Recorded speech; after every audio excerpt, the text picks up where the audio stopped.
There have been hundreds of accounts of UFOs and aliens that people have encountered over many years, and they have not been confined to the United States or Europe, but have appeared all over the world.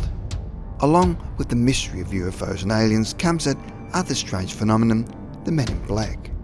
There have been many people who, after sighting a UFO or have been involved in UFO activities, are paid a visit by these unusual men in their dark suits, dark hats and sunglasses, not to mention their strange complexions. One country that has also experienced these strange visitations has been Japan.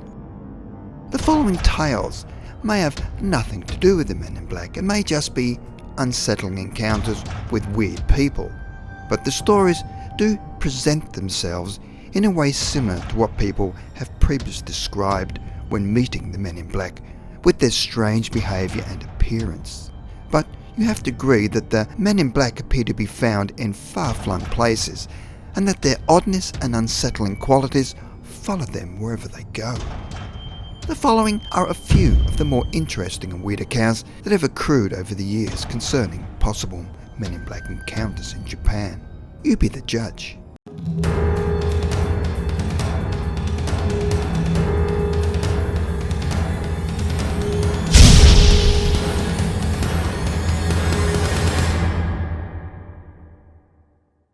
Story number 4. A young man called Nabu had had many sightings of UFOs above Meiji Shrine, an extremely popular shrine in the centre of Tokyo that happens to be a hotspot for UFO sightings despite its urban setting. Nabu had recorded several incidents of UFOs flying above this shrine. Nabu found himself on one of the last buses of the night whilst coming home late from work. He reported that the bus had been practically empty, but that at one stop an elderly gentleman dressed all in black climbed aboard. Nabu thought nothing of it at first, although he did think it odd that the stranger chose to sit in the seats directly across the aisle from him. As the bus made its way along, it became apparent that the man dressed in black was extremely fidgety and could not seem to keep his hands still. Nabu also noticed through the reflection in the window that the elderly man kept taking continual peeks in his direction. After several stops, Nabu started to become more and more uneasy in the presence of this stranger, and felt he needed to look directly at the man. On further inspection, he noticed that the black suit the stranger was wearing was very loose-fitting, and he had an oversized black leather briefcase on his lap, which was the object of his fidgeting. The man had long, thin fingers, incessantly working at the lock, as if he was trying to open it but didn't quite know how. The man wore a bowler hat, which was very unusual to see in Japan. This was all strange enough, but stranger still was that the man was sweating profusely, even though it was not particularly hot out, and the sweat caused some sort of streaking on his skin, and looked as if his makeup was running. The beads of sweat were working their way down the stranger's face and seemed to uncover slightly lighter, paler skin underneath.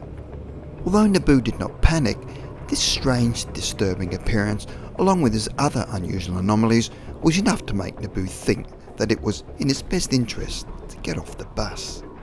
When the vehicle came to its next stop, Nabu hastily got up to exit, and the black-suited man in the seat across the aisle beside him for a moment looked up with a distinct look of surprise on his face, as if he was not expecting it. The man's features were so strange that it appeared to be a mixture of an old man and a baby, all at the same time. As Nabu was quickly exiting the bus, he could hear the briefcase tumble to the floor, which for some reason spurred him to hasten his departure from the bus, all the while refusing to look back to see what had happened. As the bus drove off, Nabu felt brave enough to look to the window where the man was seated, but was totally shocked to find that there was no one there. Or maybe he was just bending down to pick up something off the floor. Either way, this man really freaked him out. Story number 3. One night, a middle-aged businessman was taking a taxi home after a night of drinking with his workmates, which is common in Japan. When the journey began, the man noticed that the driver was not wearing the typical uniform of a taxi driver, but was instead dressed in a dark-coloured suit. The passenger noticed through the rearview mirror that although the driver's face was in shadows, he seemed to have somewhat Middle Eastern features and was not the man whose picture was on the taxi's dashboard. The passenger also noticed that there was a strange, musky odour hanging in the air that smelt like freshly cut grass. The driver then started to change the radio channels one after the other, then stopped on one with heavy static with the faintest vestige of English. When the passenger asked the driver a question, the driver remained completely silent and seemed to be concentrating on the hissing static and white noise. The now creeped out passenger was requesting in a forceful voice that he be let out of the taxi, whereas the driver immediately stopped and let him out, and to the passenger's total surprise did not request any payment. The driver then hunched back over the unusual cracking static-filled radio as if he could make something out just a moment longer. The passenger rushed away and never looked back. Why was the driver different to the one in the photo? And why was he acting so strange? And most important, why did he not ask for fare money? There was probably a simple explanation for his behaviour, but nevertheless, it still left him freaked out, looking for answers, as it was certainly not normal behaviour. Story number 2. A man from Ghana was living in Japan and stayed in Gajan House, which was cheap accommodation for foreigners. The house would rent out individual rooms with a communal kitchen and living space. This Ghanaian gentleman called Tom tells a really weird story about a night he had spent there. One evening, the doorbell rang and he opened it to find 3 men standing there wearing fancy-looking black suits with garishly coloured ties. When Tom asked what they wanted, they insisted on seeing Mr. Yamada, and although they appeared to be Japanese in appearance and spoke Japanese, they spoke it with an odd, unidentifiable accent. Tom said that the men had seemed to be out of breath, as if they had been running, and that one was looking around restlessly. The men were described as very pale and extremely dark, almost black eyes. Tom informed the men that there was no Mr. Yamada living there, but once again they demanded to see him. It was as if they had not heard what Tom had previously said. He again repeated there was no Mr. Yamada living there. At that point, Tom noticed that the cat that lived near the premises, who was normally quite relaxed and lethargic, and was never usually concerned about regular comings and goings of residents, has suddenly become agitated and panicked and shot off in a hurry. After several more requests to see Mr. Yamada, the strangers finally relented, but one of them asked to come inside for a drink of water, which Tom refused. These men freaked Tom out so much that there was no way one of them was going to enter the house, and they were so unusual that he could not pinpoint what their accent was. And another strange anomaly about them was that one of the men was fumbling to light a cigarette, and then lit it the wrong way round, and then just discarded it. It was around that point that another guest came to see what was going on, and the 3 men bowed and headed off down the street, with one of them picking up a can lying on the street and setting it gently, almost reverently, upon a low-lying wall. Tom said that although there had never been any explicit threat of violence, he still felt uneasy, as if they might potentially get angry. Although Tom thought they were probably Yakuza or Japanese mafia, they did not come across violently, as a Yakuza would have, and because of their weird actions and strange uneasy mannerisms, their behaviour appeared more like the Men in Black. Story number 1. A Japanese UFO blogger called Kenji had been releasing some very clear photos of a UFO sighting and was immediately bombarded by anonymous comments demanding that the pictures be taken down.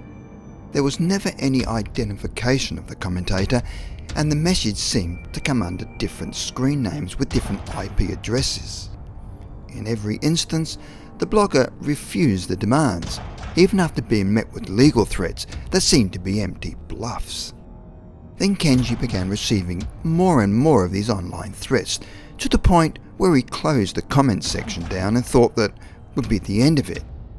But things got worse. One night, Kenji claims that he was out having a drink alone at the local bar. The clientele of this particular bar were typically businessmen and university students. But on this particular evening, a rather strange group of individuals came in and sat at the next table. The men were taller than the average Japanese man, with long, lanky limbs and very long fingers. They were wearing black suits, which seemed to fit awkwardly and hung off their thin frames, and the neckties were crooked, and their general appearance seemed to be somewhat dishevelled. When they were seated, Kenji could see that they were all strikingly pale, with features that did not seem to be totally Japanese. He described them as having a mix of Japanese with a sort of Middle Eastern appearance. All of them had smooth skin that was extremely pale, almost translucent, to the point where it made them look rather sickly. This group sat down and ordered their drinks, and it was noted that they spoke Japanese with an accent of some kind. Amongst themselves, they seemed to not talk at all, rather just sitting there looking quite run down and exhausted. Kenji found he could scarcely keep from looking over at them, as they were looking totally conspicuous and their movements were rather strange, and they moved in a weird way which reminded him of insects.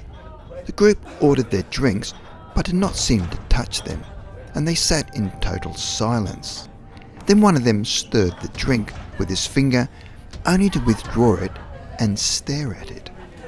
Another took a sip but seemed to grimace at the taste, after which he did not take another. At one point, one of them fumbled with what seemed to be a smartphone, but did not seem to be able to operate it, and then dropped it on the table. By this stage, Kenji noticed that other people in the bar were starting to notice their weird behaviour. Kenji felt he was being watched by them, but whenever he looked their way, they seemed to be ignoring him. Kenji was feeling more and more uneasy, and was just about to leave when the one sitting closest to him turned to make conversation by mentioning how cold it had been that day, which was odd considering that this was summer and it had actually been a rather hot day. Kenji just nodded and went along with them, but again noticed the man had an odd, unidentifiable accent. The stranger then asked him what he did for a living, to which Kenji replied that he was a blogger. The stranger asked what kind of blog, and perhaps unwisely Kenji told them the truth, that he wrote about unexplained phenomena and UFOs. And the stranger bluntly replied, "Probably not a lot of money in that, eh?" Kenji ignored it, asked them what they did, and the man said, "We're just on business passing through."